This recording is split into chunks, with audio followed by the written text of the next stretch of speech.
Hello and welcome to our mid-month video series. This is Rahul Kapoor and it's a pleasure to talk to you today on this wonderful topic called anger management. Now, what I want you to really understand is this, that our emotions and our judgments really have an impact. The way they work together really can be the key to how we react with people in various conversations and situations.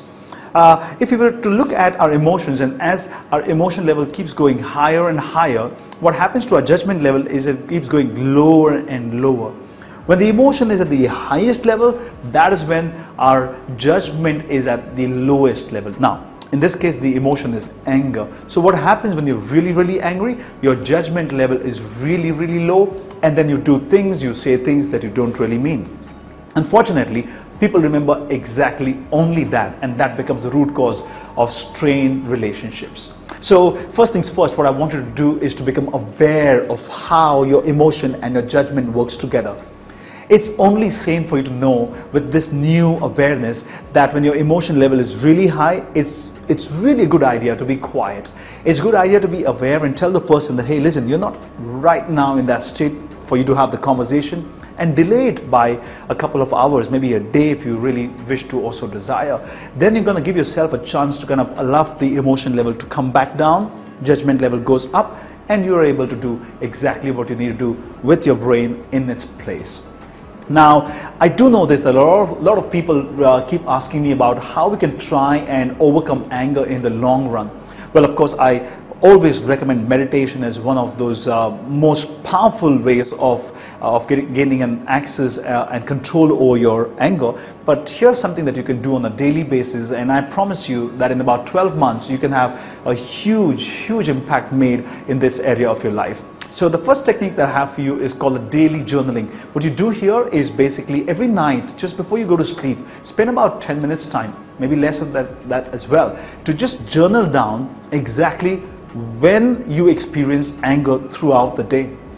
3 experiences is good enough. If you can quickly single out that situation which made you get angry, the person who was involved, really how you felt, what did you say. The next question is, were you really proud of what you really did then? If you feel no, then what could you have done instead?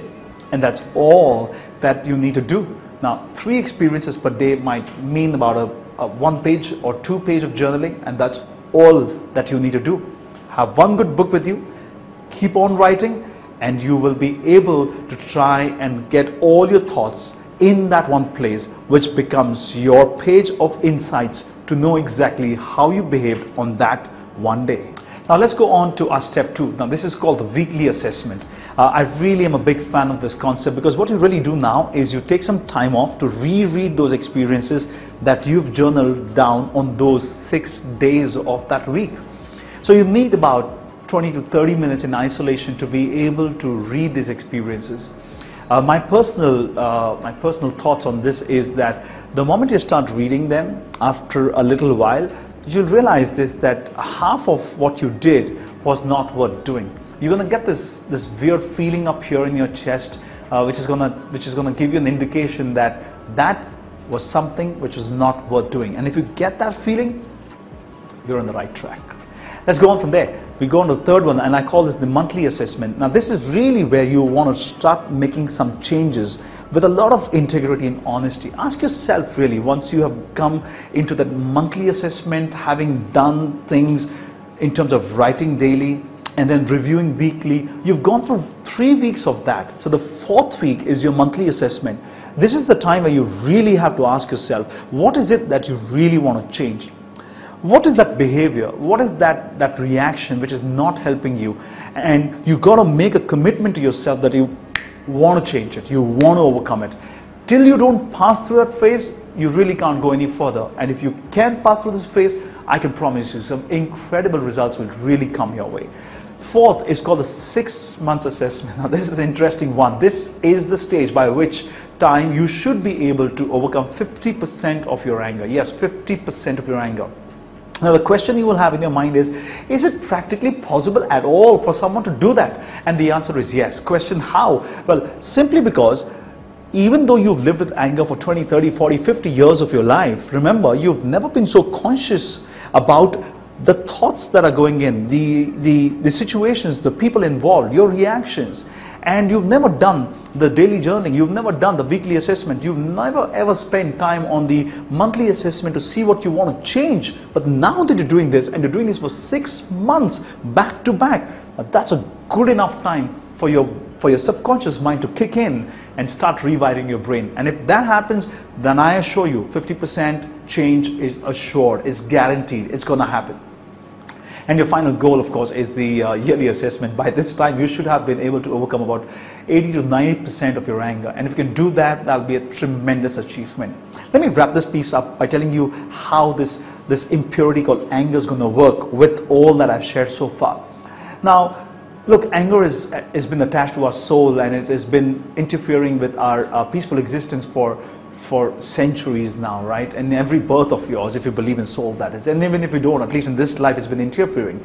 So what you need to understand is this, that while doing an exercise like this, what's a good test to see whether you're improving or not? Here's what you can try. If you at this point in time get angry on 15 out of 15 things, and after about 6 months or 1 year, you're able to recognize that you get angry, all right, but not on those 15 things as they were, but only about, let's say, 3 or 4 things. Now that's a good improvement. Earlier, if your anger was lasting for about a day or 2 or even 3 days, and now if your anger lasts only for about an hour or maybe lesser than that, now that's a good progress as well. Earlier you would get angry for every small and big thing, but now you can recognize the small things and you just laugh it out. That's another good assessment. So really speaking, I think what I've really tried to do for you in this session is to help you understand how the emotion and the judgment level works, and how you can try and get control over anger. And the way to do that is by daily journaling, weekly assessment, monthly changes, 6-month impact to see about 50% changes happen, and of course in the yearly assessment to see about 90%. Now the question is, what about the last 10? Well, you must be super lucky to be able to overcome your anger completely in this one lifetime. If you really so desire, then meditation will be the only way for you. But 90% is not bad at all, and that can change your life, that can change relationships, and that can really make you a different human being. This is Rahul Kapoor, and I hope that you enjoyed this session. If you like this, then don't forget to share it, subscribe, and of course, be in touch with me as we go along. Thank you very much, and have a great life ahead.